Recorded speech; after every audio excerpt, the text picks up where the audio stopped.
Hey folks, welcome to the 7th Screencast and the first one of the new year. Congratulations on making it this far.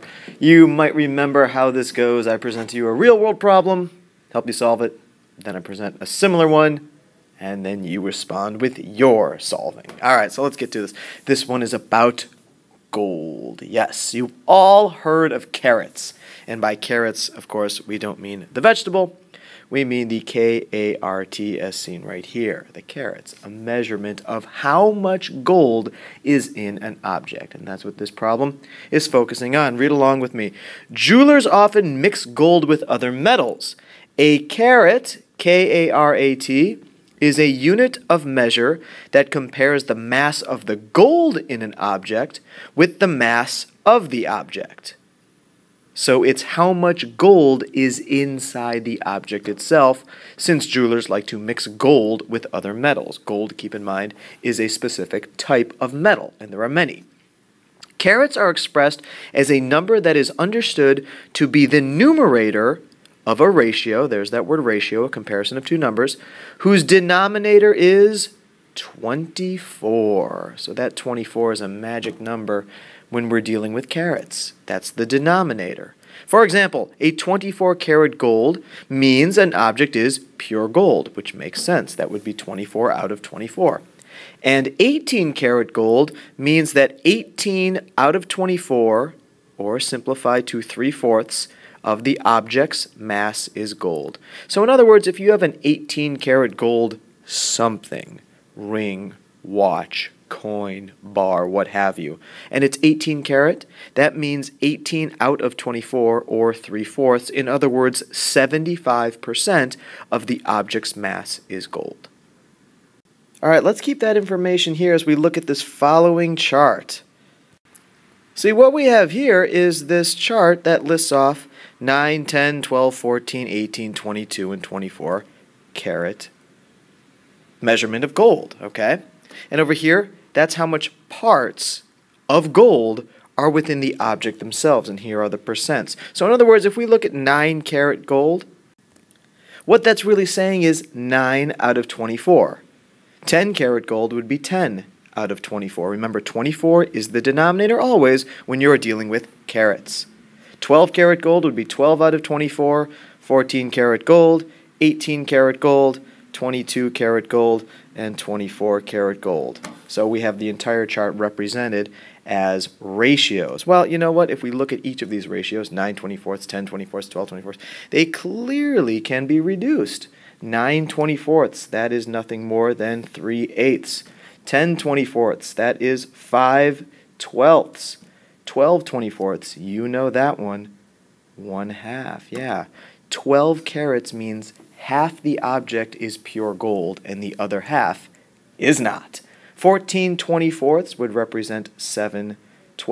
18/24, 18-karat gold, as we saw earlier, is 3/4 or 75%. Look at that right there. And 22-karat gold would be 11/12, so 11/12 of the object is gold. And of course, 24-karat gold would mean 1 out of 1. In other words, pure gold. Or, according to this chart, 99.99%, which, as you know, is extremely close to 100%, or 1/1. So here we have the breakdown of carats. Now, what does that do for us? Well, knowing that a carat is some number always out of 24, we are now able to answer our first question. Alright, now we're ready to answer the question, and the question is asking, a 15-karat gold ring has a mass of 200 grams. So we know we have a gold ring that's 15 carats, and it has 200 grams within it. The whole thing is 200 grams, including that gold. How much gold is in the ring? So not how much is the mass of the actual ring. We know that's 200 grams. How much of those 200 grams is gold is what we're trying to figure out. In other words, you know, how much gold is this gold ring in reality? I mean, can we even call it a gold ring if there's not really that much gold in it? Well, let's figure that out. Let's figure out how much gold there actually is in it. So, we know it's 15-karat gold ring, and we just saw that 15-karat gold would mean 15 grams of gold out of 24. So let's say the ring was 24 grams. Well, then 15 grams of those 24 would be gold. But this ring is not 24 grams. It is, in fact, 200 grams. So remember what we saw in class. Your units must align horizontally. So grams of gold in the numerator means in our other equivalent equal fraction must be in the numerator grams of gold as well. Grams of the ring in the denominator means in the other fraction grams of the ring. Now let's look at the other number we're given. We're given 200 grams.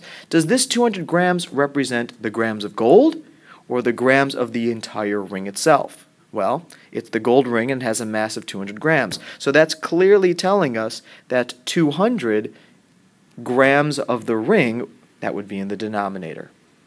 So what we're searching for is X, answering the question itself, how much gold is in the ring. So X grams of gold are inside, out of this 200 gram ring. All right, so let's now use the cross product to figure it out. And by cross product, of course, we also mean cross multiplication, or, as we learned in class, it's also known as the means extremes property. You know, one thing I like to do when I'm using the means extremes property is I like to kind of write just the numbers and just work with that. So I'm going to kind of scale this down to say 15 out of 24 is equal to X out of 200. In other words, I remove the labels, I remove the units, and I'm just working with the numbers. Knowing full and well the units help us to set up the problem, the means extremes property helps us to solve the problem. And you don't need the units for that. Remember, means extremes property. X times 24, which I'm just going to write as 24x. 15 times 200. I like to put circles around them. That seems to help me. And I'm going to write it again as 15 times 200. And one thing that the means extremes property tells us is that once you multiply the means and you multiply the extremes, those two products should in fact be equal. So there's my equal sign. All right, let's simplify this up a little bit. We're looking at 24x is equal to 15 times 200, which is 3,000. And now we have to solve for x using techniques that we are all familiar with. Well, if I just want to solve for x, I have to get rid of the 24 right here in front of that x. So I'm going to divide both sides because it's 24x, which is 24 times x, and the opposite of that would be to, of course, divide. And we know that these two 24s will cancel out, so x is 3,000 divided by 24. All right, do the math on that, and you realize that 3,000 divided by 24 is 125. All right, so we know the answer is 125, but in the context of this problem, that 125 represents grams of gold. Not bad. So remember, this was a 200-gram ring. So out of the 200 grams in the ring, 125 grams of those were gold. So just a bit over half of the ring is gold. 125 grams out of the 200 grams is gold. Now again, it makes sense that that's just a bit over the halfway point of 200 is the number 125, because look back at the original caret that we saw here. 15 out of 24. Isn't 15 just slightly over half of 24? Because half of 24 is 12, and 15 is just slightly higher than that, you know? So therefore, it would make sense that the 125, in this case, is greater than the 200. So we have our answer.